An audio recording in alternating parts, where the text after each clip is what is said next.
For May the 15th, 2015, we talk about the Bloodstained Kickstarter, Killzone Mercenary, and we do a free play multiplayer. Welcome to the 104th level.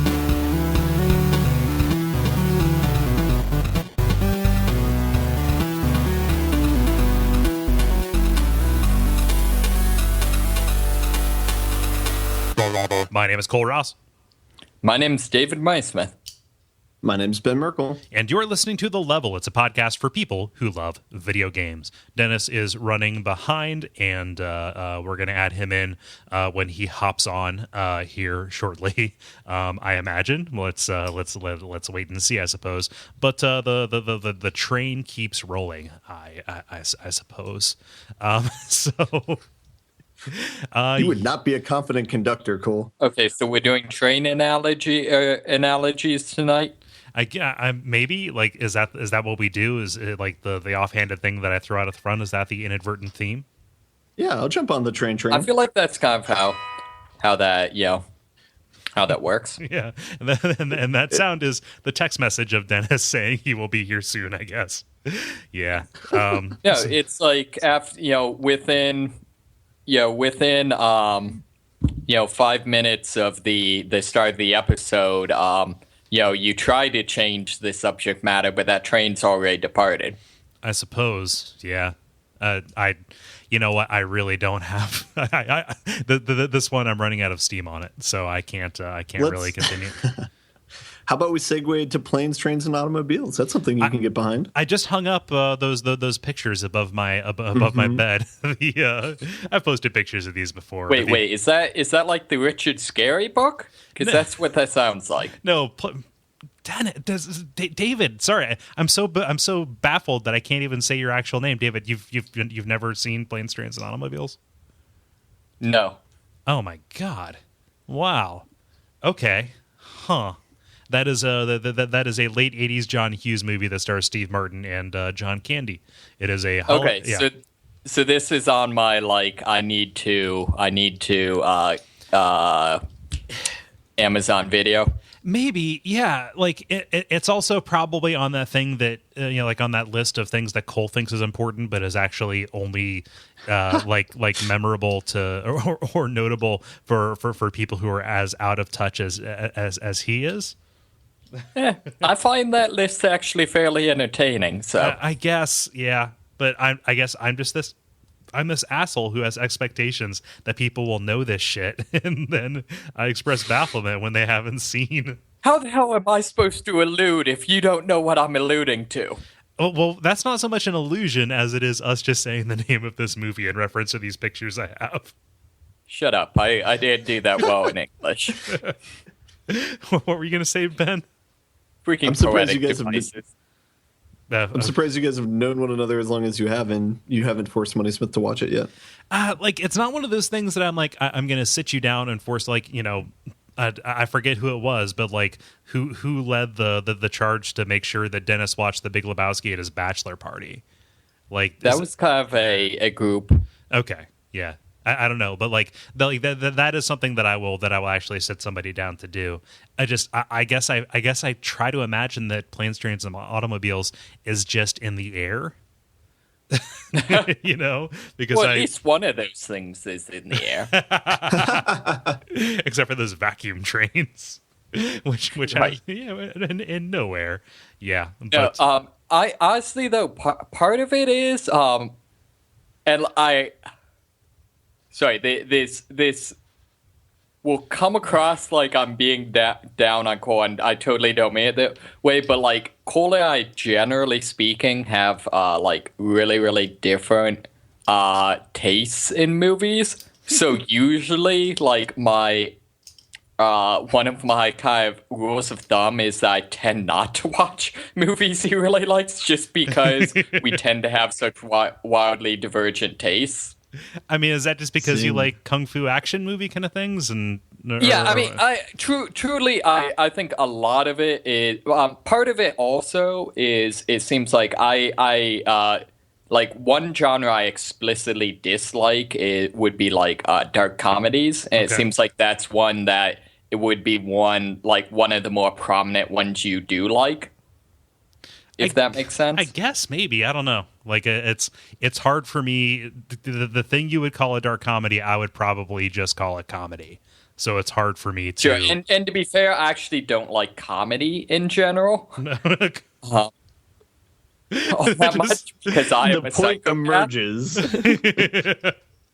Yeah, which is like that's one of those things. It's like on an episode of Watch Out for Fireballs a long time ago, Gary let slip that he doesn't like the sound of a child's laughter. it's like okay, this is like a staggeringly different worldview, which I wouldn't take away for the like I wouldn't take that away from anybody, but also it just seems like saying I don't like this incredibly fundamental thing. Yeah. I don't know, like I don't know if it's I don't like I will say, definitely, for example, Airplane is an exception. Like there are exceptions, but I mean, do you just I think like some of it's just so many of its subgenres I just despise. I mean, do you not like filth? Do you like do you not like body humor? BAUD. Not particularly, no. Body humor, which is the opposite of body horror. Yes. Yeah. I mean, that doesn't do a whole lot for me. Romantic comedy makes me want to kill people. Yeah. So okay, so along with that, how do you feel about like say Shaun of the Dead?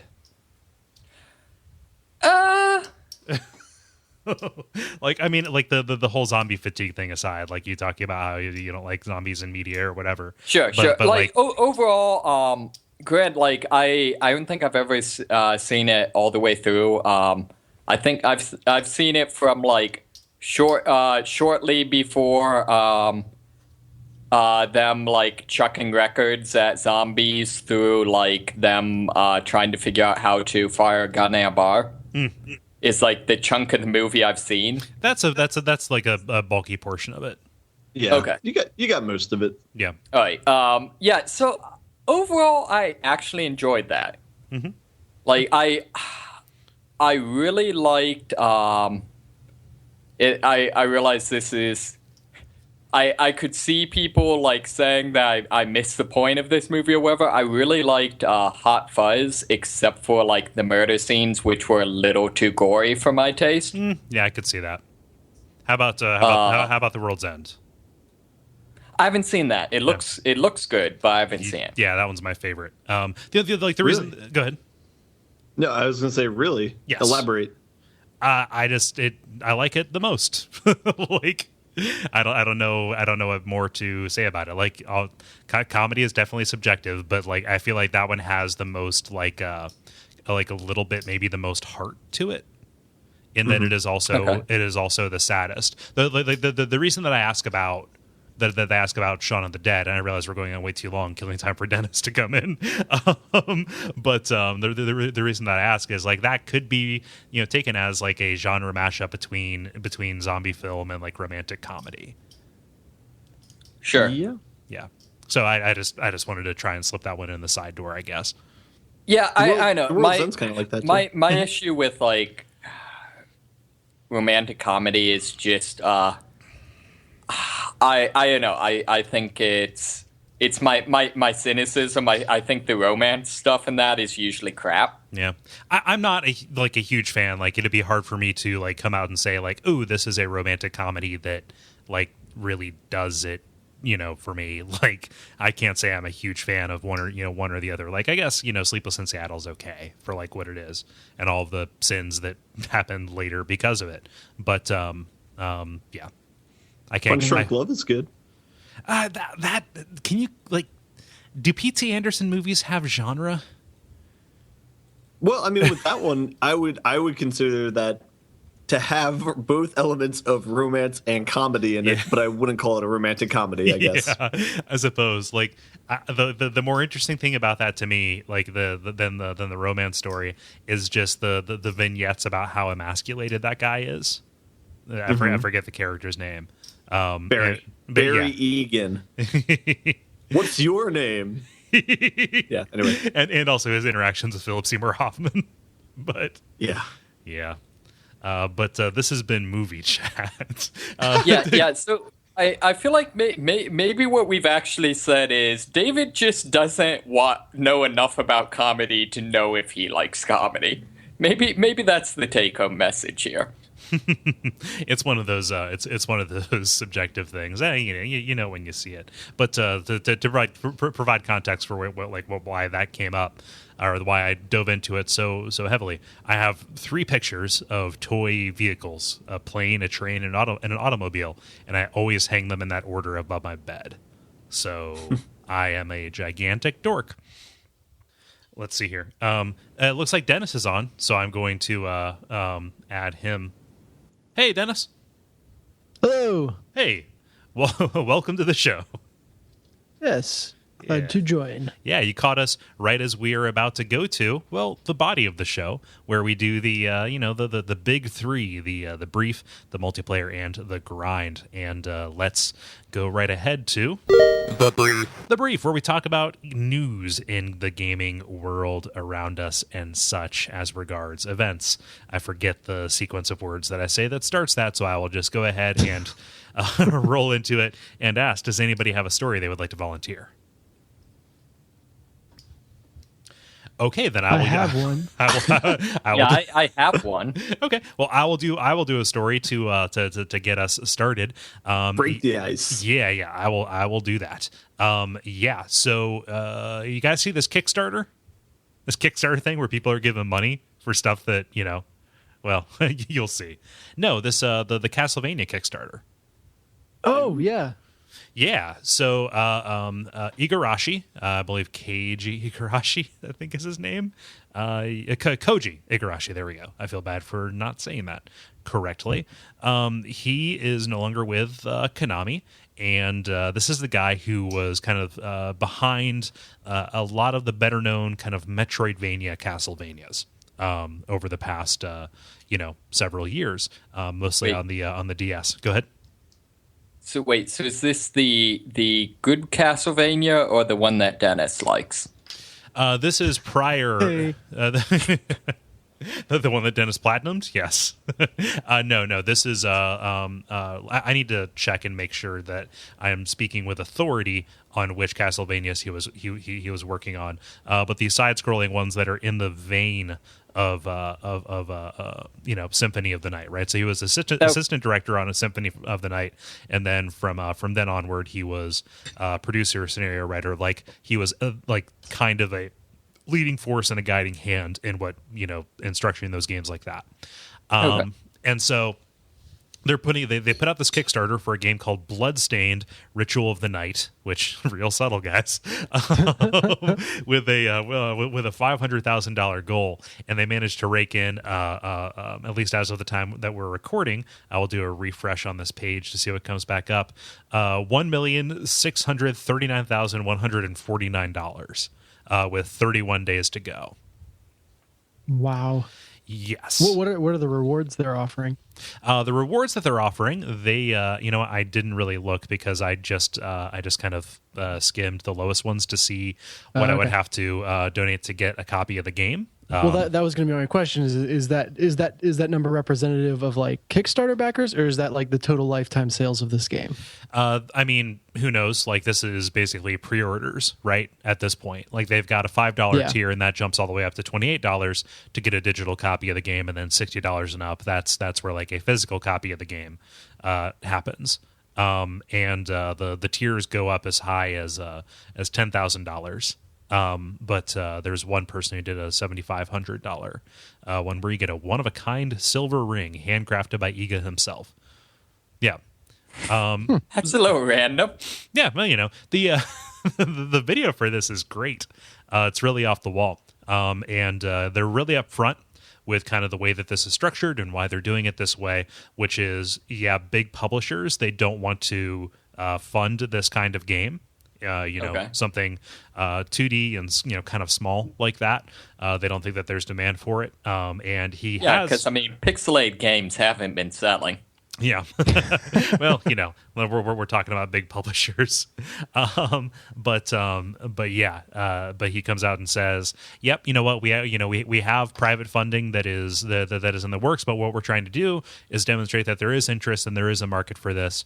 And this is kind of like a couple of other Kickstarters that have been put out, like that one by the Banjo-Kazooie team, the ukulele game that got funded pretty quickly as well, saying here's what we're trying to do is get enough to demonstrate interest and get this other funding, but also anything above and beyond the goal is going into these stretch goals, which will just make the game better, right?" So do they have stretch goals like all the way up to like 1 bazillion or whatever they got? They have it up to 2 million, which I'm positive that they're going to have crossed that by the time this episode comes out, which is like a boss rush mode kind of thing. Like a bunch of these are, okay. yeah. At 850,000, it was voice acting by David Hayter. Yeah. Awesome. Yep. See, so some of these like crazy successful Kickstarters, I sometimes wonder if they reach a point where it's like, seriously, guys, we don't know what we're going to what to add to this game. Well, and that's good. Like if they say, okay, here's everything that we can possibly scope for this, and then just cut it off. Then that is a good thing, right? Like you don't want to run into a Star Citizen where the inmates are running the asylum. Right. Just have the last stretch goal just says Ferrari. Yeah, I don't know. Like if it's Ferrari, that's okay. I don't like anything that kind of like that ventures into making fun of people who crowdfund for like drawing money from that to like live off of. To like do a salary. Yeah.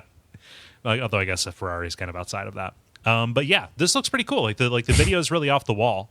And the like the graphics, the gameplay stuff that I've seen looks really good as well. Like it is exactly the kind of thing that I've wanted, which is this high definition, sprite art kind of stuff done in that style, just taking advantage of the HD display. Have you guys seen any of this? I have not. Oh, but Man, that flew under my radar. I'm not big into the Castlevania series, though, so this doesn't hold a lot of water for me. Dennis? Yeah, I saw a headline about it, but I'm to the point where I just assume that there is a spiritual successor being kickstarted for literally every game out there. Well, what is it? Yeah, like you might say for the rest of us that it was like trains passing in the night. God damn Or it. planes passing in the night. Not automobiles, though. That's totally different. Nope. They have lights on the front. Like, yeah. But I don't know. This is the thing that's happening, right? Like this pretty closely mirrors what was being done with Mighty Number 9, right? This kind of visionary auteur behind this very well regarded series, leaving the nest and turning to the crowd to make this happen outside of their big publisher. Like it kind of seems like there's this diaspora happening. So that begs the question: what will Hideo Kojima kickstart next? Yeah, when are we going to get a Silent Hill Kickstarter? I don't know. Like they had that one for Clock Tower that didn't make its goal. I'm still hoping for Solar Boy Django 3. Solar Boy's Adventures in Jet Town or Moontown. Yes. Was Titan Souls a Kickstarter project? Yes. Okay. That's a good game. Yeah, I won't say that it speaks negatively to the one I read was kind of middling. I mean, yeah, the reviews have been middling, but I think it's a good game. Oh, well, I mean, yeah. I mean, obviously that doesn't, disprove that. Yeah. Yeah. It's almost this. Well, I was about to say it's kind of this like next step evolution in fan art, where you're making these like spiritual successor games is pretty involved. But then again, most of these spiritual successor games that we're talking about actually have the main people at the helm of them, so it doesn't quite qualify as fan art. Yeah. The spirit is a person. Yeah. So speaking of fan art, so I'm tangenting. I keep getting ads on Steam for a angry video game nerd movie. So is that like fan fiction for fan fiction? Like fan fiction of fan fiction? No, I mean that's just James Rolfe recognizing that character has legs and people will pay money to see him act like that.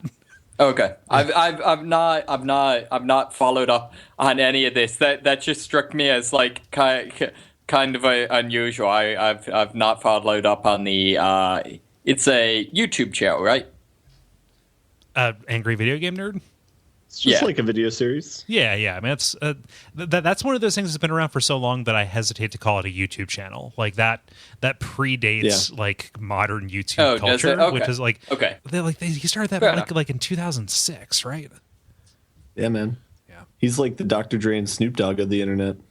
At least of shouting about games. Yeah. Nice. I'm gonna have to check that out then.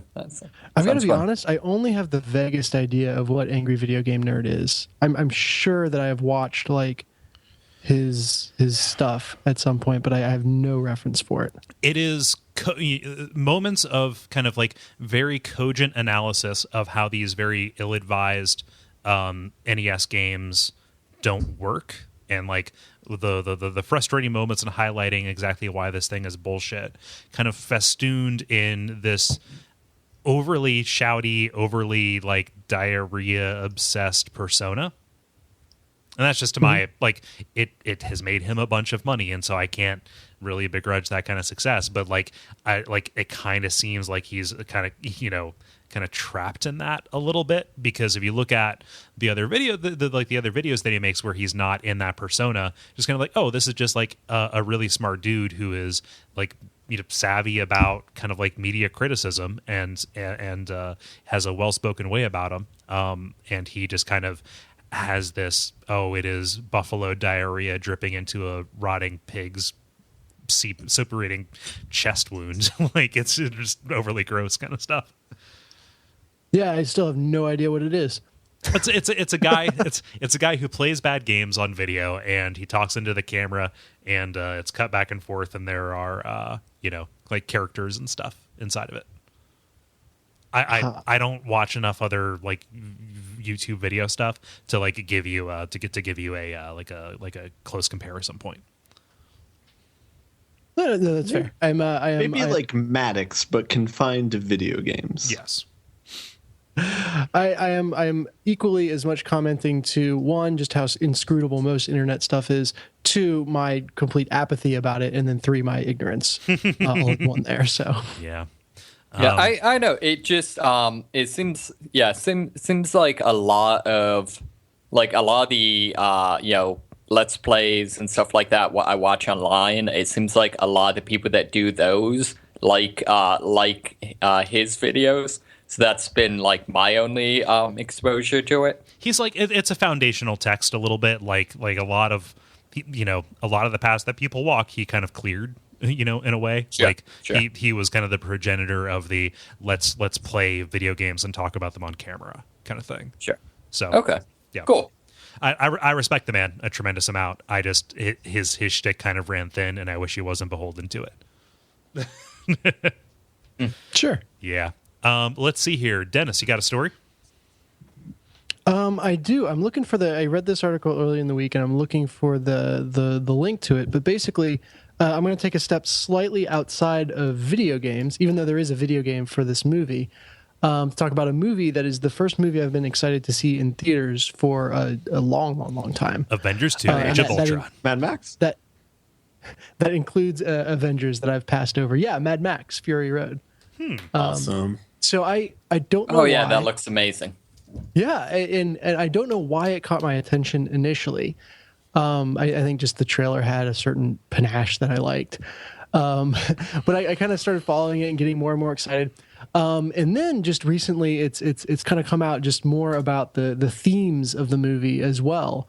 That the director, who's the original director of the Mad Max, or the director of the original Mad Max films, has kind of really taken a keen eye towards doing an action movie that does not carry with it all of the less than good action movie tropes. So specifically vis-a-vis kind of how female characters are portrayed in these kinds of movies. And so what you've got, at least from what I've been reading, is a movie that is a great big, huge action chase scene from one end to the other, and kind of really scratches that action movie itch. But at the same time has some very empowering things to say about through its female characters and their role. And so I've gotten more and more excited to see this movie as I've followed it. So yeah, all that to say, I have not been to a movie since well before Luke was born, and this will probably be the first one. Is that out or? It comes out on May 15th. Thursday? Thursday or Friday. Yes. Yeah, one of those days. Yeah. It comes out the day this episode comes out. Yeah, good. So I know. Go ahead. Go on. Okay, fine. I will go on. Somebody talk and just keep talking. God damn it. Yeah.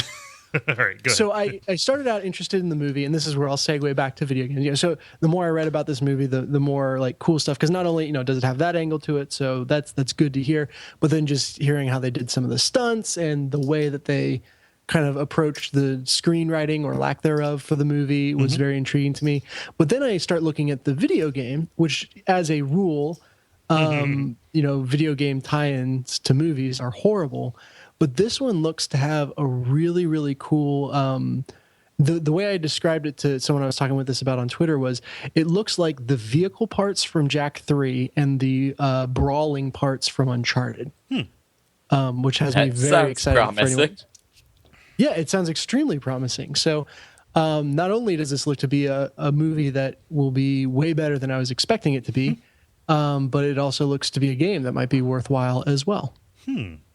Like that mix just makes it sound like you're talking about Arkham Knight. Yeah, but potentially. I have not followed Arkham Knight very closely. Sorry, but the way I've always felt like the Arkham games was very. Even though it was open world, it was all kind of within corridors within that open world. Yeah. And They kind of even step if you're away driving, from that as they go. Sure. Okay. Well, there you go. But the Jak, because literally in Jak 3 you are in a wasteland, which is fits very well with Mad Max, but it's incredibly open world and just you can drive in any direction, and it feels much more like riding a dune buggy around the wasteland than racing through streets with any sort of guided path. Yeah. So I'm excited to see more about both the movie and the game. That was the one that they showed. This was at the PS4 reveal, right? Where they came out with this trailer and it was just a post-apocalyptic kind of like wasteland kind of thing. If you're like, oh well, what's this going to be? There's no gameplay. It was just like a dude walking, and then I think he set a helmet down on a rock. For some reason, I'm imagining the same thing as Borderlands trailer, but with people. Well, yeah, wasn't this the one where he, Angel of Mercy's the guy with the car? Maybe. I think he does that, and then he puts a helmet down on a rock. It felt like cashing in on Mad Max as if he was an action hero that was front and center in everyone's mind versus someone that's been gone for 15 years or however long it's been. He's back. It was not a very self-aware. Yeah, it was not a very self-aware movie. Yeah. Or self-aware. You obviously don't like steampunk. I guess not well enough. But yeah, so it is a thing that I'm excited about, and especially in a medium that I've not been excited about for a long time. Nice. Yeah, I read the IGN review actually this morning, and they're kind of going back to the portrayal of the female lead in this. Their description was basically to say that effectively Max is a supporting character. Cool. Yeah. So and again, it's been very much they have. And again, I haven't seen the movie, so we'll find out if they succeed. But they've attempted to kind of say, hey, let's do all the things that people love about action movies and just kind of quietly leave behind some of these nastier tropes. Mm-hmm. Yeah, and if they manage to make something different, like I think that it's weird that the tone around this has been, why are they bringing that back? They're going to kill the franchise, et cetera, without recognizing that the main guy behind it is doing it. Well, did they not see Beyond? I haven't gotten that tone at all. Yeah, I just yeah. Well, but like I mean, just like that is generally the tone that happens whenever anything like this comes back, and like especially I think people had fondness for way back when, because the Mad Max movies were pretty good, and it's kind of like people were ignoring that the main guy was still involved. Yeah, well, directing it, so not just involved, not just George Lucasing, but I was going to say, what about George Lucas? I feel like that kind of throws a wrench into that premise. Okay. No, but so I think I haven't quite, maybe I just haven't been looking for it, but I haven't quite seen that negative reaction to it. It looks to be a statement of, hey, look, you can't have the best of both worlds in this. Yeah. It looks like it's going to be the opposite of Waterworld. dry world. I'm so thirsty, damn it. He's very thirsty. Yes, everybody has to be like wrapped up in a still suit. Oh wait, we're just describing Dune. Dry world, it's Dune. David, last week you were thinking of Seamus McO. What? Oh, okay. Which were you trying to pull up a title? Yes, from well, no, I was referencing our generic XCOM Irishman. Oh yeah. I forgot that was the origin of Seamus McO. Fun. I tweeted about this as well. It always sucks when I have to miss recording an episode. But it is always fun to like have an episode that I haven't heard before. Oh yeah. To listen to, and it's this weird mix of like really, really enjoying listening to it, and then also like wanting to scream into my steering wheel, like, no, this is what you're thinking of. I know what you're talking about. It's like I listen to most podcasts that way, where like you're placing yourself in the conversation. That's part of the fun. But I also am used to and spoiled to usually be able to actively participate. So having that taken away is an extra layer of scream at your steering wheelness. So. Dramatic irony. Yeah. No, you fools! I could have stopped this. I could have stopped you from embarrassing yourself. Let's see here, Ben. What's your story? What's the deal with you? So I want to talk about a game that I hadn't heard about before today. Have you guys heard of Lego Dimensions? That is their answer to Skylanders, right? I don't know what Skylanders is. Well, or like the Amiibos, like they're like they're selling Lego toys with near field communication chips inside them, so that people can buy them and put the toys in the game so they can play with them. Is that somewhat accurate? It's Lego's device so that people can pay more than the price of a game for a game. Yeah. But I was really disappointed that Skylanders wasn't the next logical step in Highlander. There can be only one series, okay, David? Drylander. which in German is just Three-lander. Continue. Yeah, so it's like an Amiibo-like game for Legos. The exciting part of it is they announced some of the things that they're adding on to it. Some of them are Doctor Who, Jurassic World, which people might like. They're also adding Portal 2 as one of the playable expansions to it, which piqued my interest. Yeah, so they're selling the Amiibos, it looks like, in packs of like 2 or 3.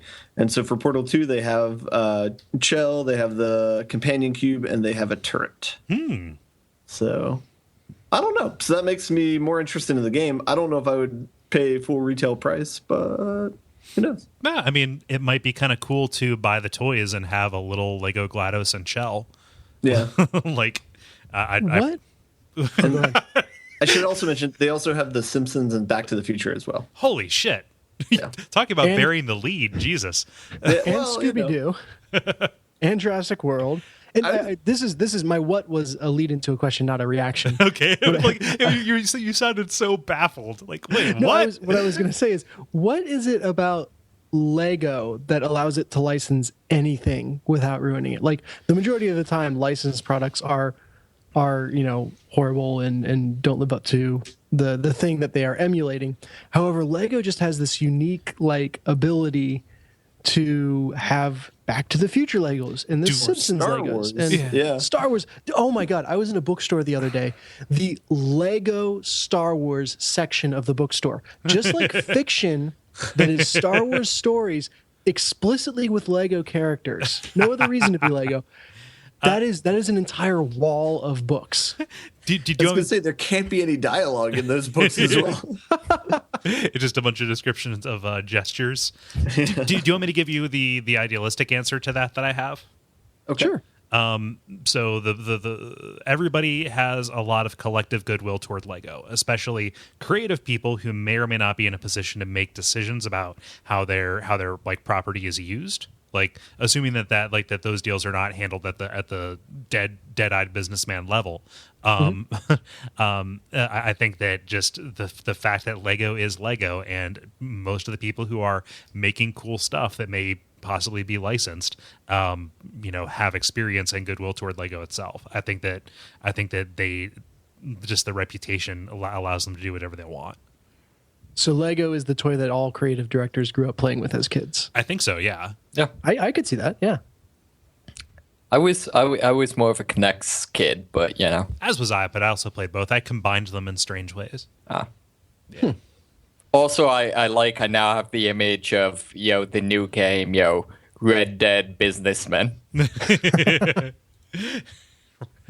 Oh yeah, there's a Red Dead Lego spinoff, so It's really crazy. You wouldn't expect that, but yeah, great Grand Theft Lego. Yeah, they have that. It's called That Lego could City. actually be kind of cool. No, there is a video game for that. yeah. There's a Lego video game that emulates Grand Theft Auto, and I'm blanking. I want to say it's Lego City. Maybe it's like Lego City Undercover or something like that. Yeah, you know what? I think I remember this as well. Yeah. See, everything is Lego. It's not bad. The one that I think is most perplexing, because I feel like this is probably counts as recursion or something, is Minecraft Legos. Yeah. Yeah, those are always more expensive than the other ones I've noticed. Yeah. Yeah, so I may end up buying a Portal one or also a Simpsons one. I don't know. Like all those things sound pretty cool. Not the game itself. I don't really care about the game. I just want the little dinguses. I feel like were there air quotes around that when you said you may buy a Simpsons one? No, why? Did I sound like I wasn't being genuine? No, I feel like this is a foregone conclusion. Maybe, I don't know. Like, it just depends on if I put myself in a position to buy one. Yeah. David, how about you? You got a story? Sure. Kind of a quick one. Apparently, they've announced some of the voice cast for Batman Arkham Knight. And the main one I care about, by which I mean the only one I actually knew the person, was John Noble, who played Walter Bishop in Fringe, which is amazing. Is playing is voicing the Scarecrow. Oh wow. Yeah, so I don't know. I'm pretty excited about that. I really liked him in Fringe. I felt like he is a pretty good actor. I felt like it seemed like I don't know. I feel like some of the skills he kind of demonstrated in that I could see like carrying over to being a good like video comic book villain. Yeah. So I guess the others were people they mentioned were Mike, and then I think his last name is just a sneeze. It's No. Trout. Yeah, no. You're referring to the actor's name as Jonathan Banks, who played Mike Ehrman-Trout on Breaking Bad and also Better Call Saul. He's playing James Gordon. Yes, and Scott Porter apparently is Nightwing. Yep. Yes. which he is mostly just from bad romantic comedies. So I don't know too much of what his curriculum vitae is. Right. Redundant. Tara Strong is still Harley Quinn. Yeah. Yeah. So that's exciting. I know. I'm pretty excited about that. I think that sounds interesting. Yeah, game's coming out in like a month. Yep. Yeah, The It 23rd, I think. I'm down. Yeah, I'm kind of excited about it.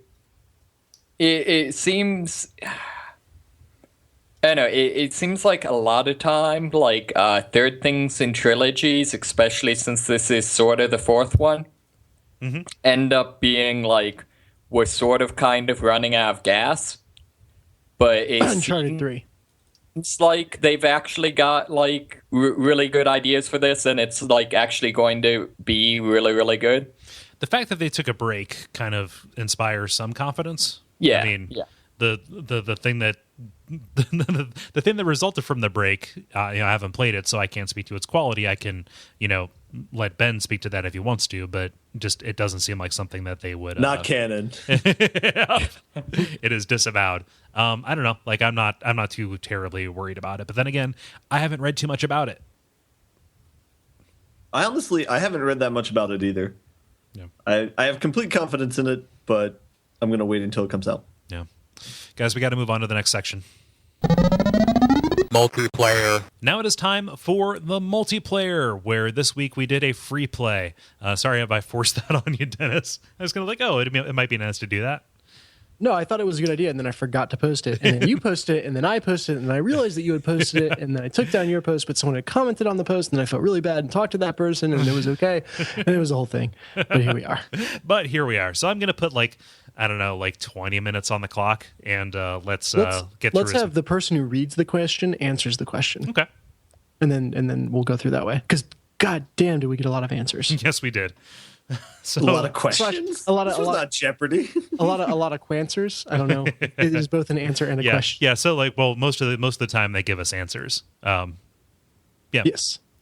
Cool. So I will go ahead and lead us out with Carlo, who writes in saying, "What's the best gamification of fitness that you've seen? For instance, Fitocracy allows you to input workouts that you've finished to get achievement points, etc. I love gaming and fitness, and I would really like to see the worlds merge." This is from a while ago, but EA Sports Active was really good. Got a lot of use out of that before it just kind of got boring. I could see that being more successful nowadays with a more aggressive DLC kind of thing. I don't know. It's one of those things where I think that the best thing for that is just data. So the fact that wearables and smartwatches or smartphones and stuff, I've never seen one.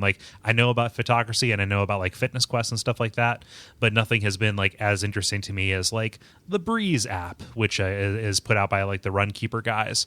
That it isn't really a game. It's just a pedometer for your phone that keeps track of your steps and gives you goals and gives you encouragement along the way. I think that is at that basic level, there's not much that you need to do to put on top of that. Yeah, doesn't that just kill your phone's battery though? Because it always has to be running, right? No, it's because of the. I can give you the actual answer. Because of the M7 chip or whatever the mobile chip is. It's that does not have to always be running. This is the 5S. Yeah, so just because it has a low power way of tracking all of your movement, that is not the case. Then it just does push notifications whenever it happens. Yeah, Nice. I think the big issue I've seen right now is that most of the gamifications and Fitbits and stuff like that can track whatever type of fitness you're into as long as it's running. Yeah.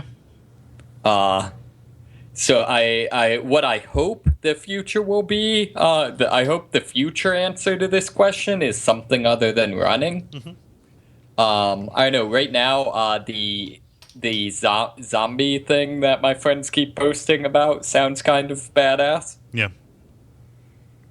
It's Run Zombies Run or whatever it is. Yeah. I also feel some of the Spartan runs and Warrior Dash, and even in some ways, something like CrossFit is in a lot of ways kind of gamification, even though it's not explicitly a video game. Hey Ben, what's Franz say?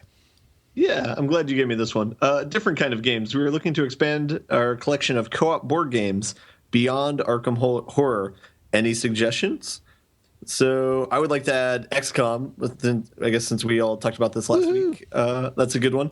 Also, there's a game called Mysterium that is coming out in America soon. It was originally like a Polish game or something, but that's really good. So try checking that out. Mm-hmm. Yep, I will second XCOM. There's also a Pandemic. That's like a go-to as well. That's a good co-op game. I know nothing about these, but our listeners have them to reference. Let's see here. David, why don't you read Allison's? Sure. Allison says, would you rather have the ability to fly, but always be pooping while you were flying, or be immortal, but you have to eat a bowl of your own poop once a month? I don't know. I feel like the first one, like having the poop jetpack, the poop pack. I don't know. I'm not sure that would innately be all that unpleasant for me. It would more be unpleasant for everyone else. Well, you're flying, like you're above it all, quite literally. Right, exactly. On the other hand, I feel like being immortal. I don't know. Like, if I'm immortal, wait, how does this work once the singularity happens? Like, transfer my consciousness into a computer? Is it like digital poop? No, I think that the body is kept alive because it's immortal, even though you are separated from it, and so it is just a husk that you have to continue to feed, so that it will continue to produce poop, so that it's always there. Okay, so this is how the zombie apocalypse happens. What do you guys think the snake eating its own tail is? Yeah, in myth. What do you mean? I don't understand. In functionality. Wait. So we're implying that this is like a human centipede if they could only hire one person. The human Ouroboros. Yeah. I don't know. Like, just pop on a diaper and be the pooper swooper. Like, so I thought about that as well. I need clarification on how much poop is being generated when you're flying. Yeah, is it like constant? Is it manageable? Yeah, can you just wear Depends and be good to go? Or, yeah, I still think it's implied that that's a method of propulsion. I choose to interpret it that way. Oh. Let's see here. Dennis, what does Brian say? Brian says, what beloved but ill-treated gaming franchise would you seize directorial control over, and what would you do with it once you had? And I think I would take over the wayward Uncharted franchise and give it a proper kart racer like all Naughty Dog games deserve. We waited too long. They cannot break that cycle. It is a thing now and should be enforced. Didn't we just get done discussing that that's basically what Mad Max is? Yeah, there you go. Yeah. I don't know what a serious answer would be. I'm trying to think of a series that I have affection for that has gone off the rails. What about Army of Two? Yeah, there it is. That is perfect. Yes, Army of Two. And I would take it right back to the over-the-top deliciousness that the first two games were. Was there a third?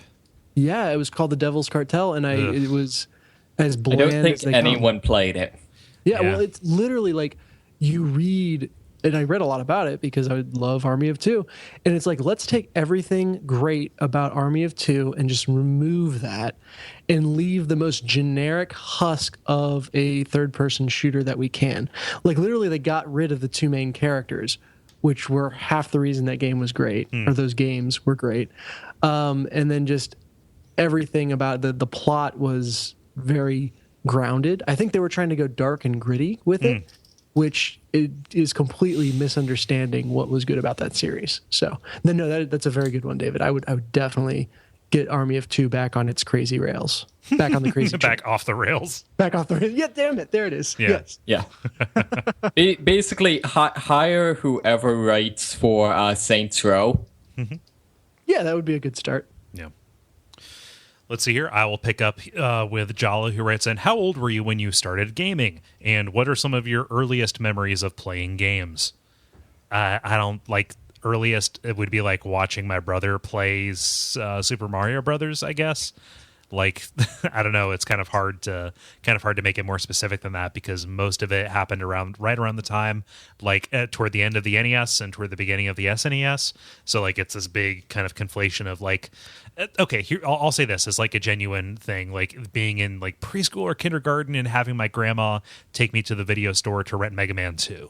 Let's say that. Like that Nice. is the first time that I did anything like that I played anything besides what was around, and like genuinely good positive memories. Before that, I'm sure I played things before that. But yeah, I would say a Mega Man 2 in my grandma's trailer.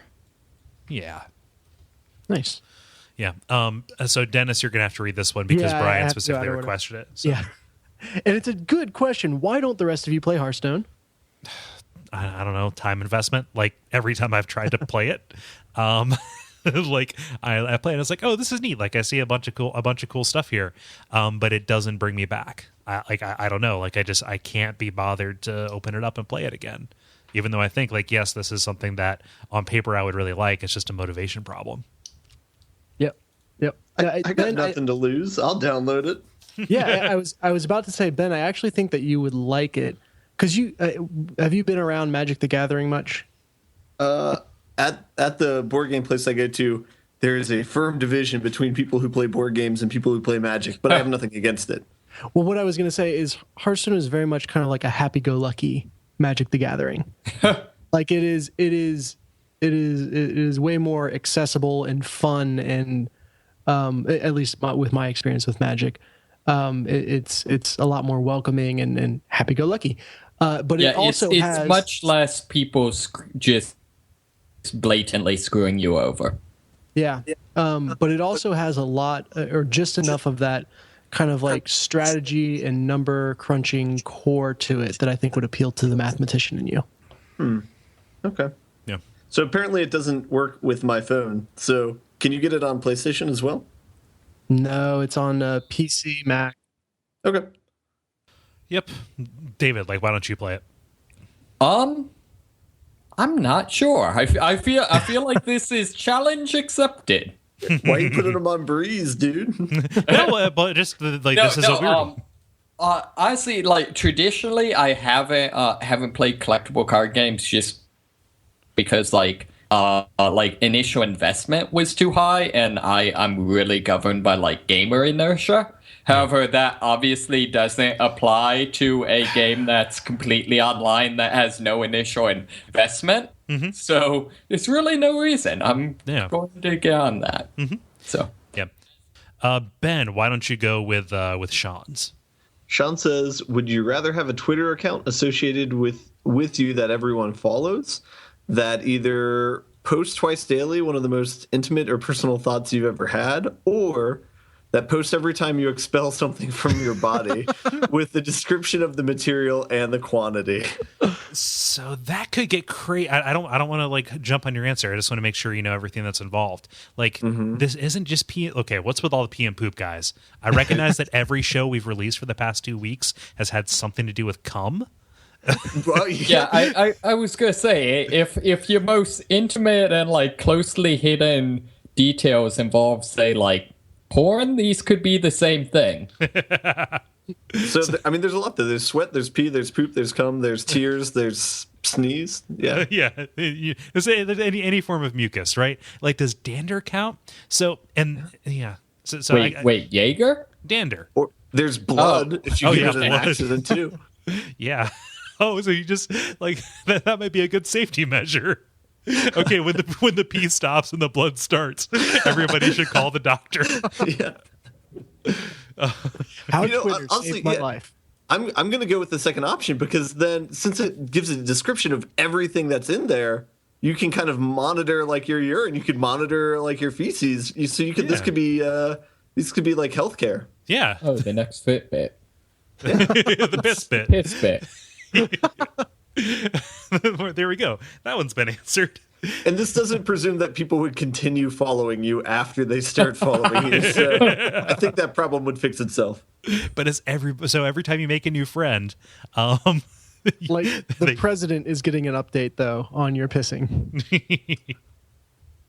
Sorry, I Mr. feel like Obama. that sells the app. let's see here. David, what's Russell say? Russell says, "What should I do in Vegas for my birthday? Why would you have me read this rather than the person who lives in Vegas?" Because Ben answered the P question. Look, man, we all got to take one P question. Yeah, I'm tapped out. Okay. All right, I need a break. I know. I feel well. I won't jump on your answer, but I think Ben and I would say the same thing. Yeah, I was gonna recommend Pinball Hall of Fame. There it is. Yeah, Yeah. that is cool. No, seriously, go. It's freaking awesome. I've never good. Honestly, if you need ideas, send me a private message, and yeah, I have a list of things to do in Vegas. So yeah. Neat. Let's see here. I will pick up with Ryan. How do you introduce people to games? I have friends who don't really play games, but only because they never have. How do you put someone in the right mindset to start gaming? Alternatively, what's your biggest gaming shame? I've never beaten a Pokemon game, he says. I'm going to pick the first one just because I kind of like nothing really comes to mind for the shame one. I feel like I'm pretty upfront with the things that I'm ashamed of, up to and including myself.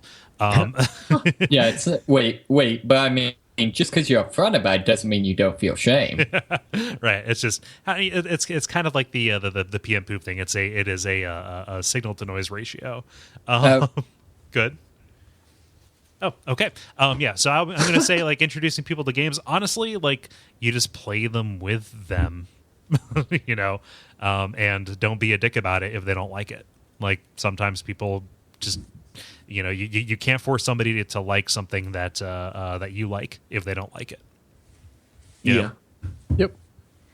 All you can do is be inclusive and approach it from a from a mindset of I am sharing this with you because I enjoy it and because I like you. Presumably, this is somebody you like. I would like for you to get a little bit of insight into this thing that I like as well. Yeah, maybe a good entry point would be like survival horror games, like because that is something that you can easily watch and enjoy just as much as the person who's playing. Yeah. But not Five Nights at Freddy's. That's an excellent way to make sure they never play another game. Well, maybe we're trying to clear out a party. Yeah. I feel like that is an excellent question. Like if you want them to enjoy the games, that's probably good. If you don't want them to, if it's someone you don't like, I feel like just pick something from Abject Suffering. Except, like, not all of those are bad. Oh well. Yeah. Oops, You we had played a good one game. job, Abject Suffering. Well, no, like the people who recommend the games, like they had one job. Sometimes they give us one that's good. Yeah. Ben, why don't you say Omgamoose? Ogumi says, what game do you think / know you spent the most time playing so far in your lives? For me, I think this is maybe a tie. I played a whole bunch of Medal of Honor in high school when I was in a clan and stuff, and so I know a lot of time was sunk into that. I've also played Coder many, many times, so that's like a good 50 hours at least for each playthrough, so that's probably up there as well. Yeah. That is a straightforward answer. From a straightforward man. Yep. I'm not going to dance around this question, Cole. Yeah, no. You provided exactly the answer he was looking for. Let's see here. David, why don't you read what David says? I see, typecasting me. Yep, as a David. A fellow David says, "Can you make us a level drinking game, then demonstrate on air?" Can I answer that for you? I feel like this one's going to take some thought. Well, like us making a drinking game of ourselves is a little bit douchey, I think. Is that kind of how drinking games roll? Well, it depends on how drunk he wants to get. Yeah, well, I think that's like a matter of like balancing or tuning. But I don't want to aside from that little sketch we did at the beginning of episode 100, like I don't want to come in and say like take a sip every time Ben says spoiler or something like that. Mm-hmm. I feel like that's something fans do, and you guys can collaborate on it and put it forward. I would Us say doing that will make us too aware of it, and then we'll start manipulating it to get everyone super wicked That's drunk. true. That's true. Yeah. I would say every time I show indecisiveness, take a drink. If you, that would be. If it's self-depreciating, can we submit things? No, I think even that. Like, yeah, I was gonna, yeah. if like that can be a fan project, but I don't want us to start getting that self-aware. Sure. Oh, Dennis, what's Evan say? Oh, I'm glad I got this one. He asked, "Do you guys like John Carpenter movies?" And I can honestly say I'm not sure I'm familiar with John or his movies about carpentry. So really, I forced you to watch The Thing. Yeah, that's great. Oh, The Thing. Well, then I like them. I like The Thing. I've seen that then, and yes, it is extremely good. yeah. But then you sorry. didn't force him to see The Ghost of Mars, which is not good. No, kind of jumping back to what will likely be a pre-roll, maybe. Yeah, the Thing is my one thing for the one horror movie I will watch. Yeah. Oh, yeah. Alan agrees with me about The Ghost of Mars. Yeah, good on you. Yeah, The Thing is great. I love that this, and the people who are listening who didn't see the Facebook page can't see this stuff, but like every question almost has some kind of conversation about it under it in like the replies. So Yeah. that is encouraging. They're all epic. Yeah. Yeah. So go and take a look at that if you want to extend the conversation. Yeah. I'm going to pick up with Alan. Alan says, do you get more out of gaming now that there is so much more content but not as much time to play? Or was gaming better when you were kids and your access to content was limited, but you had the time to master games? Like, it depends on your definition of kid, honestly. Like, I don't know. Like Kole had no childhood. He was born an old man. Yeah. Yes. I have Jack disease, but it's mental. Yeah. I don't know. Like I kind of like having a breadth of experiences, you know? So it's obviously it's less important for me to finish things. I kind of like the scarcity that's kind of brought into it around like the time to really like dive into stuff, but like it's kind of cool being an adult and having the resources and kind of living in this kind of like age where you can pick up games for a couple bucks a piece to experience as much as possible, and even if it is a very superficial read on it. I think that I like that better. Does it seem to me? It seems to me like there's maybe a little bit of difference between like playing a game versus gaming, whereas like maybe playing a game as a kid was better. Like I probably in some ways enjoyed the games I played more. On the other hand, I really love now gaming, and like I really love watching let's plays, and like whatever random video game I want, I can watch someone explain to me why this is the best game ever made, and that makes me very happy. Yeah. Yeah, I don't know. Like, I guess I don't draw that distinction. Maybe. Okay, fair enough. Yeah. And that is time. Oh, I probably should have silenced the phone before the timer went off. That was a nice chime. Yeah. But sorry for everybody that we didn't hit with that, and thank you so much for contributing. I need to find a way to bank these for later times. But yeah, we really appreciate it. If you want to be a part of the conversation, you can go to facebook.com/The Level Podcast, where you can throw in on those on Tuesday afternoons. The grind. And now it is time for the grind, where we talk about the games we've been playing over the past week or so. Dennis, since you were not here last time, I will throw to you first. Yeah, I picked up and played Killzone Mercenary, which is cool. the big kind of first-person shooter for the Vita. And I got it for free through PlayStation Plus, of course, because that's how I get everything I freaking play. But I've really, really enjoyed it, and I'm, I guess, happily surprised after a fashion to say this is a first-person shooter that completely stands on its own merits, regardless of what console it's on.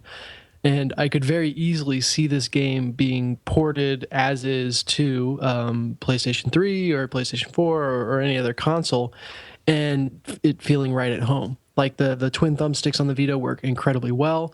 The visuals, I was amazed how good they are for such a small machine, working on theoretically limited power. But it's a very I won't call it a pretty game because it's kind of your fairly standard first-person shooter fare.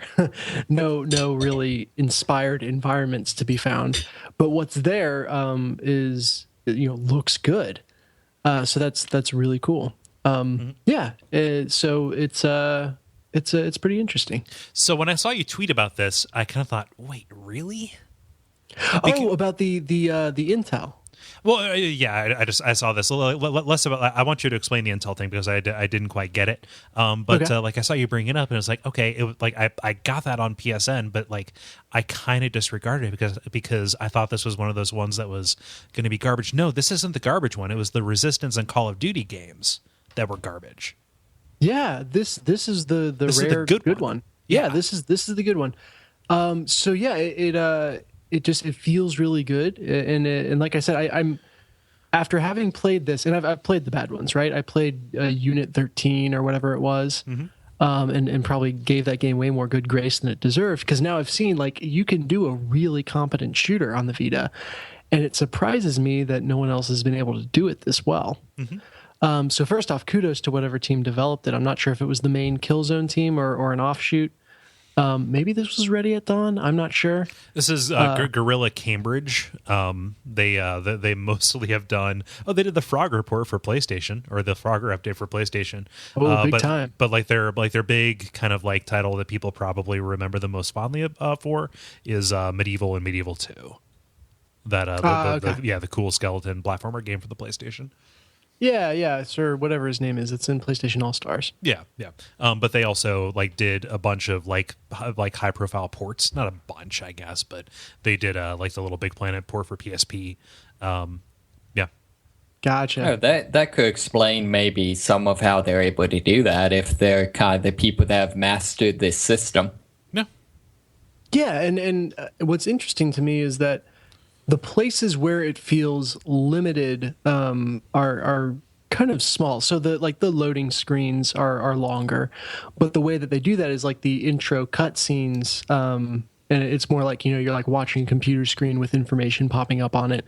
So animatic, I guess, is a better way to describe it. That kind of sets up the plot and the story and why you're doing what you're doing. Is what runs over the loading screen, and just normally where you'd be able to skip that video right away if you wanted, you kind of have to watch it for a while everything loads. So that's a little bit slower. The other thing, and I'm not sure if this is a capacity concession for the Vita or if it's a design choice.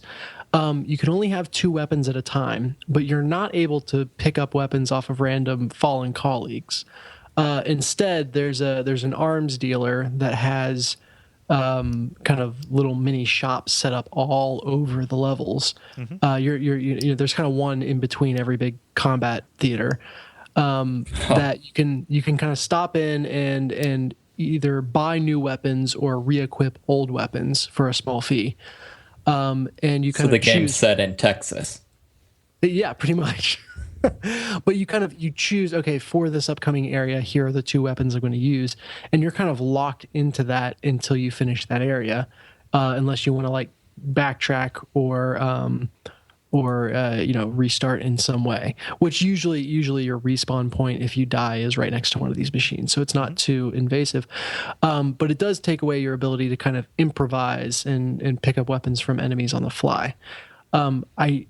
And because of that, all ammo types are just one thing. It's like an ammo unit that can be applied towards whatever you're holding.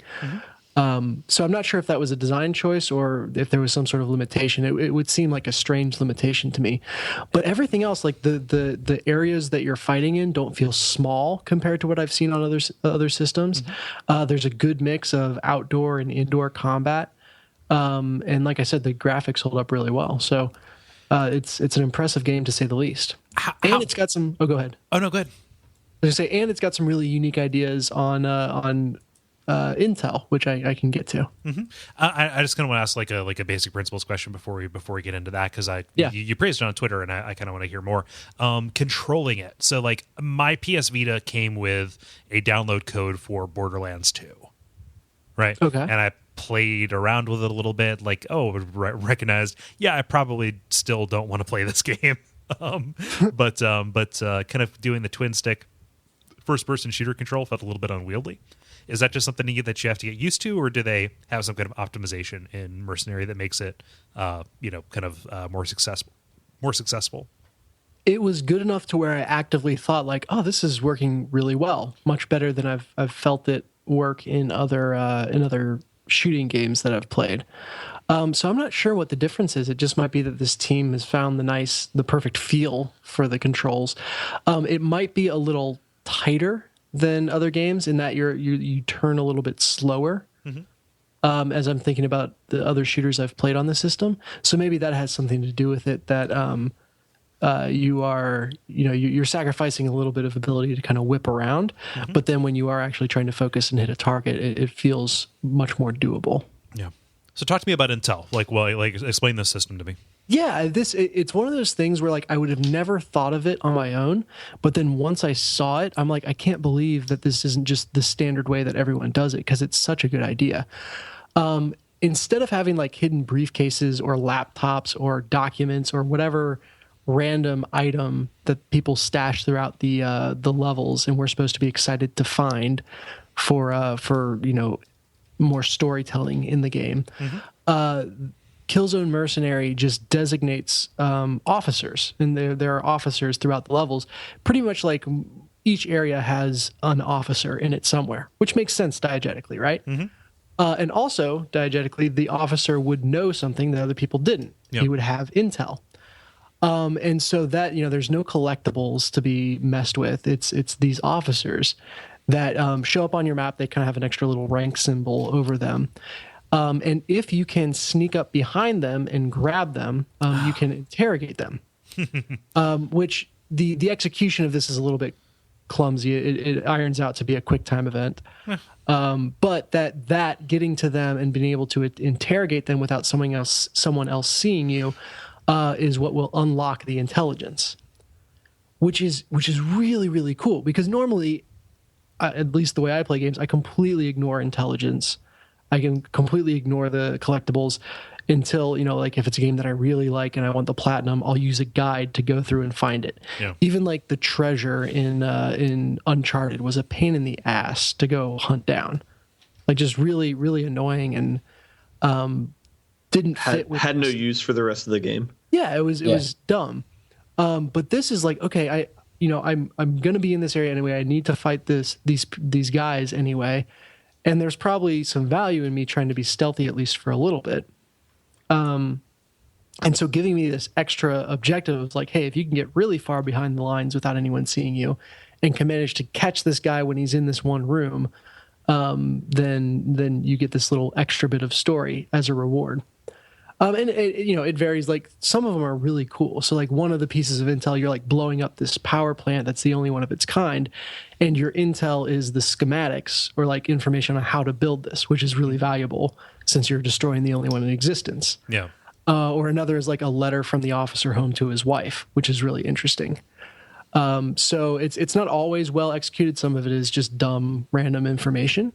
But it's a really cool idea on how they give it to you completely within the world of the game that I like, and I wish I saw more places. Yeah. Cool. I just want to throw out that they do this in Metal Gear Solid Snake or Snake Eater. Mm-hmm. Yeah. Really? Yeah. Okay. Well, my secret shame is I've never played a Metal Gear game. So Yeah. So I forget how it articulates in Snake Eater. I remember in 2 you got dog tags, right? And those were collectibles. Was there any like story or gameplay benefit to doing this? In Snake Eater, you can interrogate any person. Yes. This is like one of the ways that you can interact with them. But I don't think that the information they give you is as valuable as it seems like they're making it in Killzone. Yeah. Well, it sounds like this is like really important, and I guess not important, otherwise it wouldn't be optional, but it is very effective world building. Mm-hmm. Yeah, I've never felt like I missed out because I killed an officer instead of interrogating him. Mm-hmm. And they're definitely like that's another compliment I can pay the game, is that it has a really good balance between stealth and going loud. Nice. To where, like it's a very kinetic game. It rewards you moving around a lot, and whether you're doing that kind of secretively, trying to stay out of people's lines of sight, or whether you're just trying to bounce around knifing people while they try to kill you, both of those feel good and are fun. Mm-hmm. And so as I got into the game further, It was this kind of like, I'll stealth while it's convenient. I will try to get to the officer, but if things go south, I don't feel like I need to restart the area. I can just play and have fun shooting people with my shotgun as much as I would sneaking past them. Nice. Does it continue Killzone's weird, like, we're going to pseudo lift our plot from World War II thing? I was thinking about that. I don't know. It definitely has the whole, like, you know, it's still in the same universe, so yes. Sure. But the story is much more about, like, hey, there's a bioweapon that, you know, one side has the actual virus, the other side has the key to activate it, and you're kind of getting played between both sides as they both vie for control of it, and both of the people in charge would use it on the other. So it's like it's played off as a they are equally bad. So it's like Myst. Scenario. Yeah, a little bit. But it does feel a little bit weird that you kind of start out fighting alongside the ISA, which are the traditional good guys, and then, you know, the one director leading the ISA, the admiral, turns out to be a bad guy. Therefore, it's suddenly okay to turn around and start shooting all of her underlings. Bring me red launch codes. Yeah. So yeah, that is a bit weird. It does feel less connected to history and more just kind of its own thing. Sure. Which is fine. You know, it's the story is just passable enough to be like, oh yeah, I remember shooter stories. It motivates me or tells me why I'm doing the next thing. My motivation comes from it's fun to play. Yeah. So what's my motivation in this scene? Yeah. I mean, so like that little wrinkle, like the way they handle item pickups, I feel like that probably is a concession to pacing. It sounds like they really want to control, you know, your ability to kind of change up the way that you're playing on the fly, and like it almost sounds like that is in line with kind of the tighter or less, not like less snappy, but like kind of like more deliberate controls. Like that like that sounds like something that they're probably like. It doesn't seem like something that would arise from a technical limitation. I think that makes sense. Again, it would be a weird technical limitation to have. The downside is that it winds up where it's like, okay, I'm going to try using a sniper rifle. Oops, I chose wrong. This next area is entirely like close quarters. There's nothing to tell you what you're about to go into. Oh yeah, that's so it's hard. I found myself kind of finding a primary and a secondary that are relatively versatile and that I like, and just sticking with those no matter what. Yeah, learn to no scope, noob. Yeah. Yes, get good. Pretty much. It is kind of nice. You use the rear touch screen of the Vita to increase or decrease scope zoom, mm-hmm. which just feels really good. You scope your Zune. Yeah, scope your zoom. Zune gate. It's brown so it can blend into the background. Yeah. Yeah, that's weirdly the Killzone like timeline is this alternate history where Zunes were way more popular than iPods. And you get a lot of intel about that. So yes, it's like the butterfly effect, you know. Yeah, it's a weird decision for them to make. I think there was a sponsorship involved, but yeah, what people don't know is that Children of Men is an alternate future where Betamax won out over VHS. It's a subtle distinction, but it's there. Well, no, the research shows that Betamax would have all given us cancer that would have kept us from having kids. So yeah. I'm continually shocked by how much mileage we get out of some of this stuff. out of what stuff? So some of these asides. David, what you don't understand. Well, that's a dickish, condescending way to say it, but I just want to underline, this is entirely the way that I make my living.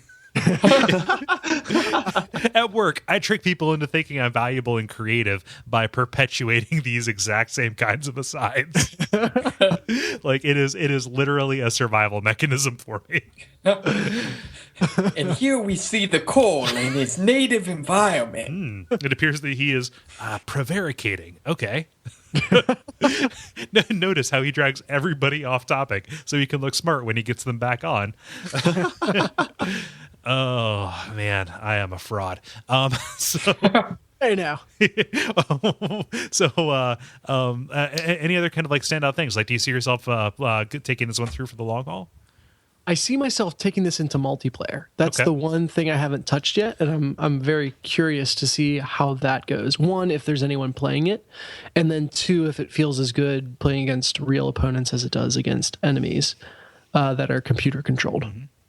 Have you dipped into it? Like, do you know what how the matchmaking situation looks? Nah, I haven't touched it yet. So it is built around this idea of you're a mercenary and everything you do can either earn you or lose you money.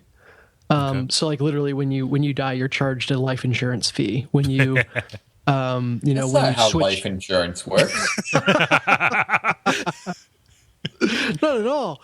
When you But switch it is weapons, when people buy the zone. when you switch weapons, like the vendor charges you a fee to swap out the equipment, even if you've already bought that weapon before. So like it's It's Dust 513 or whatever.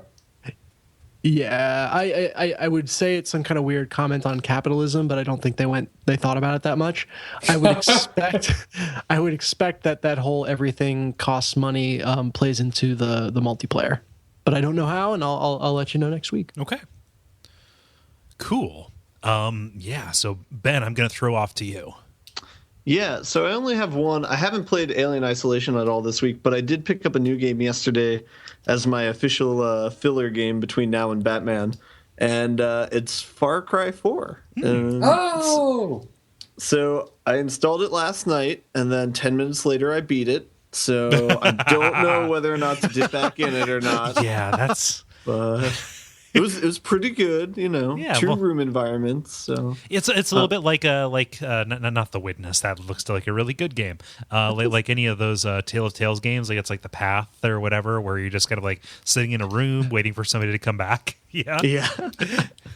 Yeah, real cerebral. I liked it. It is a bold new direction for the for the series. So wait, is it short? Did I not realize that the game is like? Yeah, I'm like, wait a minute. What is the joke we're making here? I'm not following. There's an option to beat the game in 10 minutes, where at the beginning of the game you meet the bad guy, and there's one part where he's like, "Hey, stay in this room. I got to go do something. I'll come back." And if you wait 10 minutes, he comes back, and then you beat the game. It's like, hey, you want to go shoot guns? Yeah. And they play Should I Stay or Should I Go to cap it off. So there you go. Fair enough. Okay, yeah. okay. So I will probably continue playing it in earnest tonight. But yeah, I just picked it up yesterday. So far it is okay. I love it. I love the opening. Particularly the introduction of Min is pretty well done. Yeah. I don't quite know what to think of them so far, but yeah, it seems like that's the common theme of the last 3 games that they've made, is they do have a very interesting antagonist who's either crazy or smart or both. And, yeah. He basically ends up being a kind of a much more I guess genuine version of Handsome Jack. Okay, genuine in what way? Genuine meaning like kind of Handsome You're Jack. saying it like it's the name of the R&B singer. Say genuine, please. What? I'll keep it going. Okay. I'm sorry. You're pronouncing that word weird. Okay, I'm sorry. No, Handsome Jack, like some of his joke is just the fact that that he's fairly blatantly just kind of that none of the stuff he does he actually believes. Just that he's kind of smarmy and that sort of thing. Mm-hmm. Whereas Pagan Min's basically the exact same character if he believed his own publicity. I see. Okay. Handsome Jack's kind of a psychopath that randomly calls you to pretend like he's giving you like useful life advice. Whereas Pagan Min is basically a psychopath that randomly calls you to legitimately try to give you useful life advice. All right. So, are you having fun with it? I mean, like the real ending of the game aside, like the optional content after the credits. I've literally played it 10 minutes. So. I will have more to report back later. But yeah, that's it. That's all I have for now. Okay. Cool. Well, yeah. Let's let us circle back on that. Let's put a pin in it before we open the kimono. David, how about you? Also, be sure you're speaking to the microphone. And also, I ordered you guys microphone stands. So those should be arriving David on Thursday and Ben on Friday.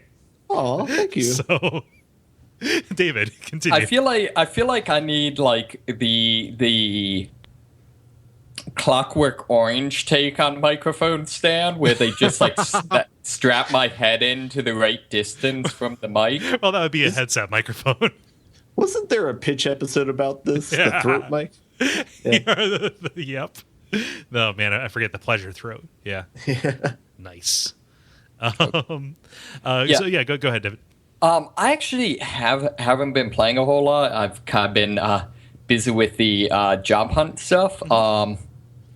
So I'm trying to think. I've kind of been continuing on with Guild Wars 2, but it's mostly been just like kind of some of the fringe things. So there's kind of it being an MMO. It's got a lot of kind of the side, like, there's different achievements. So there's like one for drinking all the different types of beer in the game. Mm-hmm. So I've been like going around and buying up all the types of beer, stuff like that. So it's kind of been more side things. I don't know. The angry cat people continue to be charming. Trying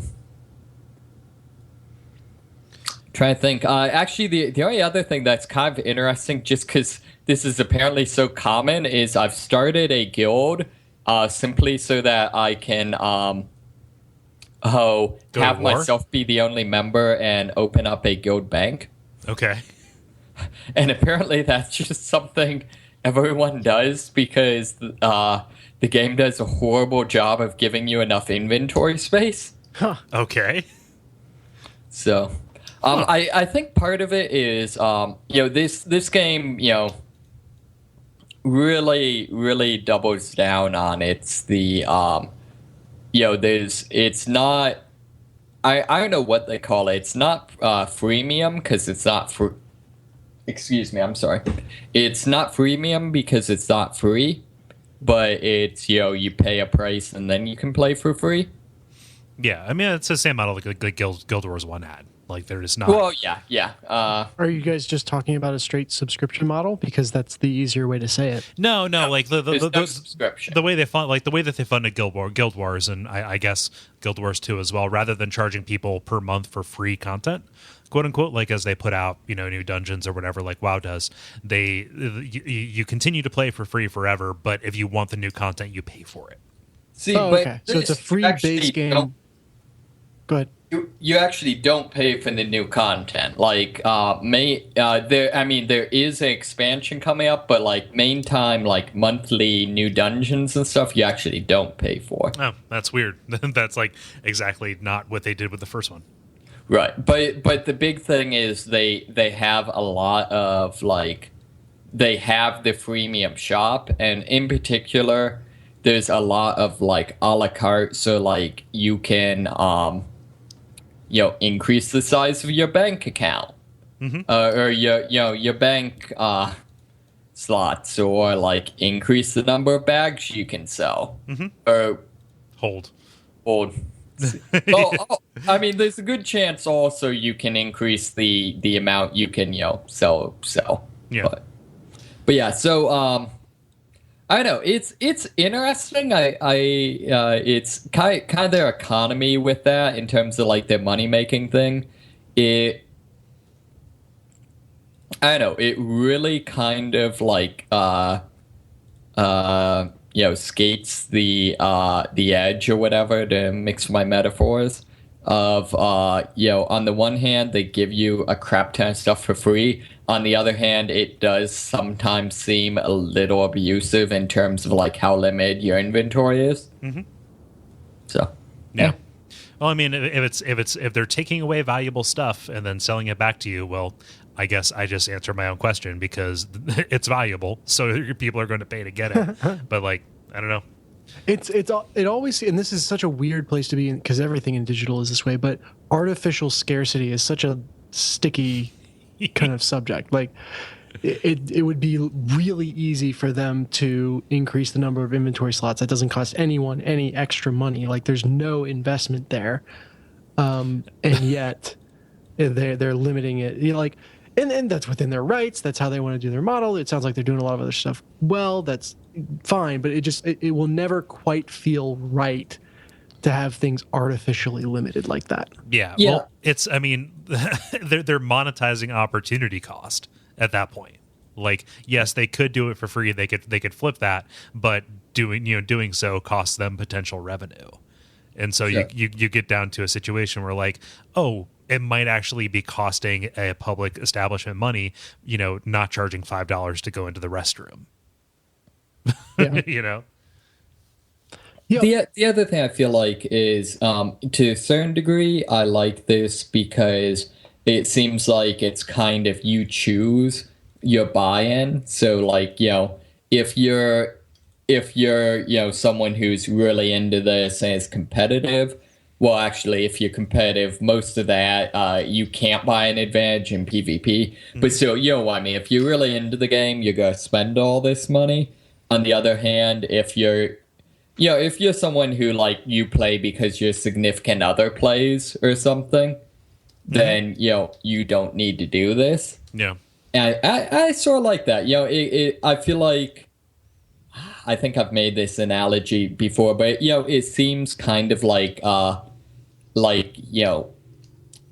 sports, like the CrossFit stuff where, like, I just go and participate and, like, it's a thing. Whereas there's other people's that go and, like, buy, like, $500 weightlifting shoes.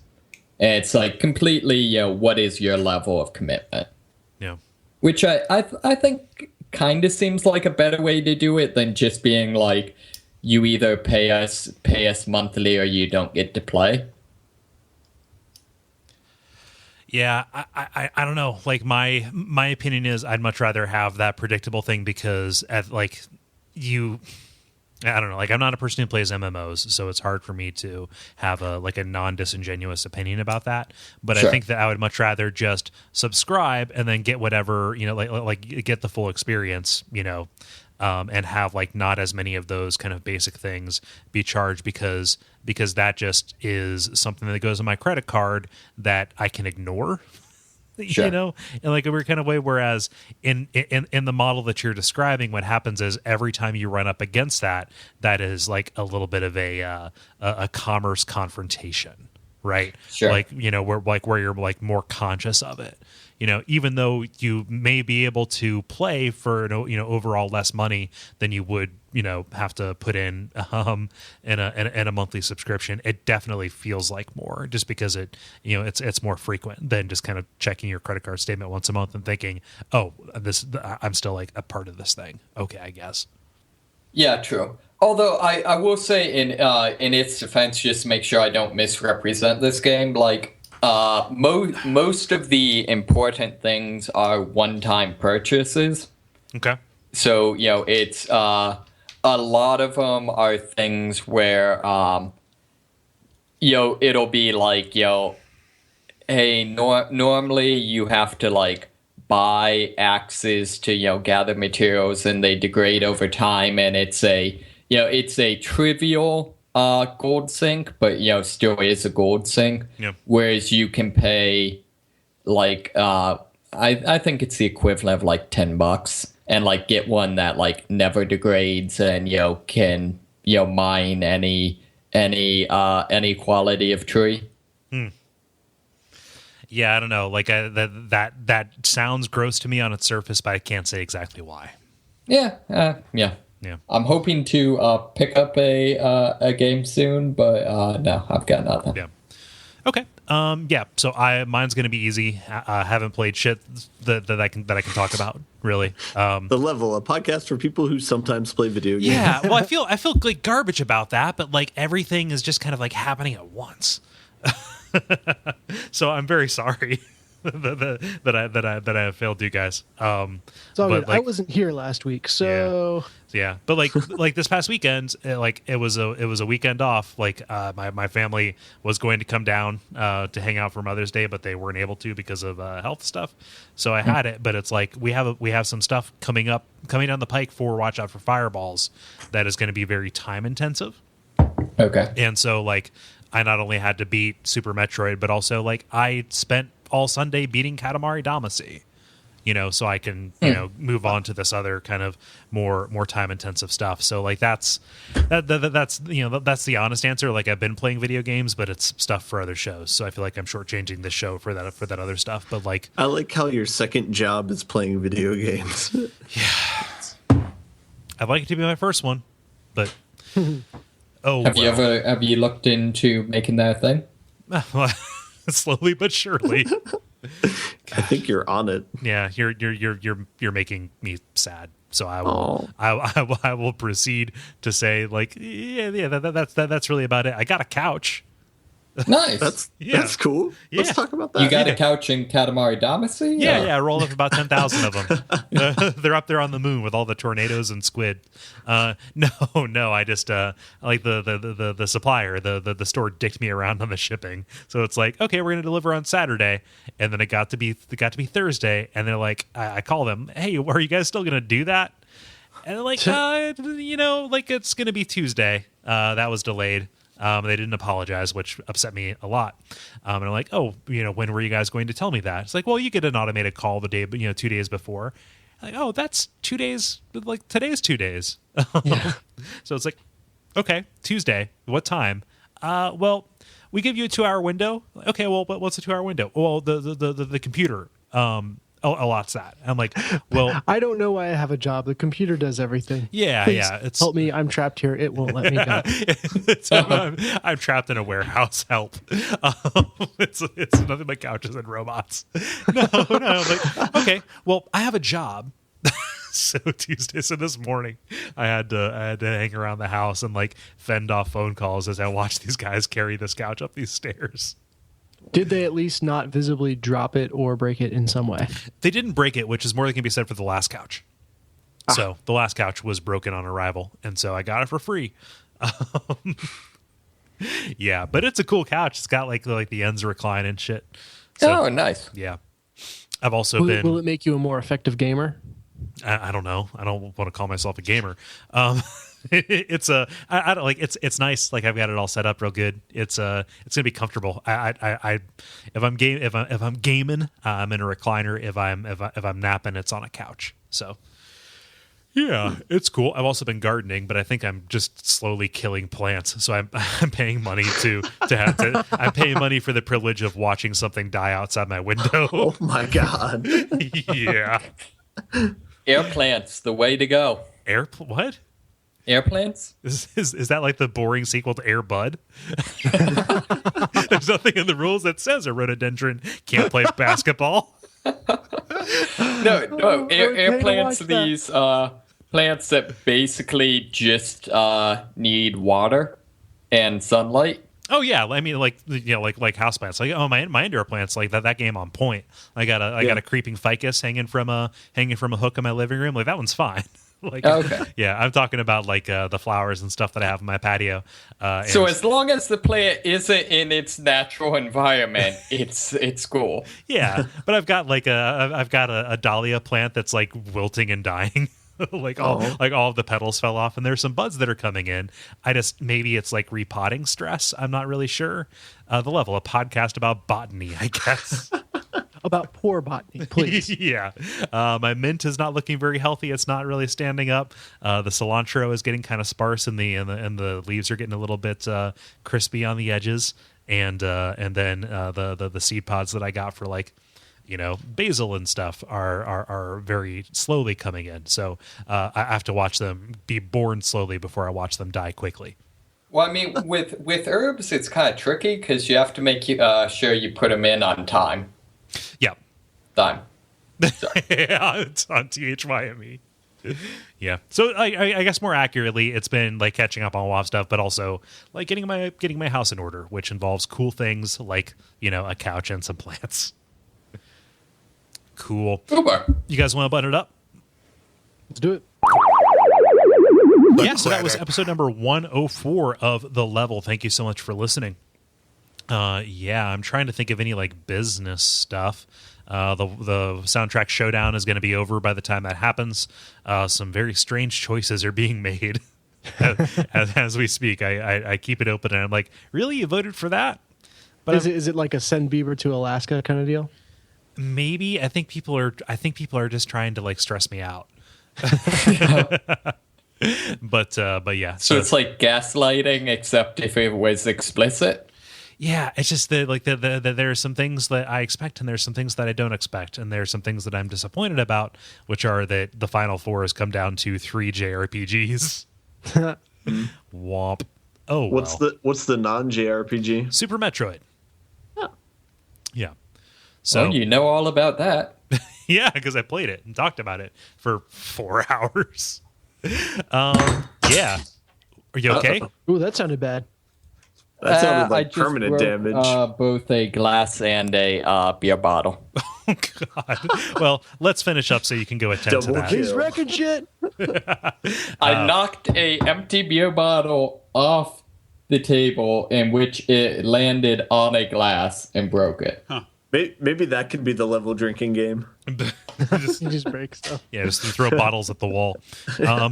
Yeah. So, the usual stuff. There's the Facebook, which we mentioned earlier. There is the Amazon link at duckfeed.tv/tipjar. That really helps us out. You go buy stuff on Amazon, like those microphone stands I just bought, and we get a kickback from it. And the usual stuff. iTunes ratings and reviews, and telling friends. I would like to go because I still have a lot of work to do tonight before I go to bed. I've been Kole Ross at Kole Ross on Twitter. I've been Dennis Furia at DFuria on Twitter. I've been David Moneysmith at Moneysmith777 on the Twitter. And I've been Ben Merkel at Merkelizer on Twitter. And stick around to hear us have a short discussion about the title.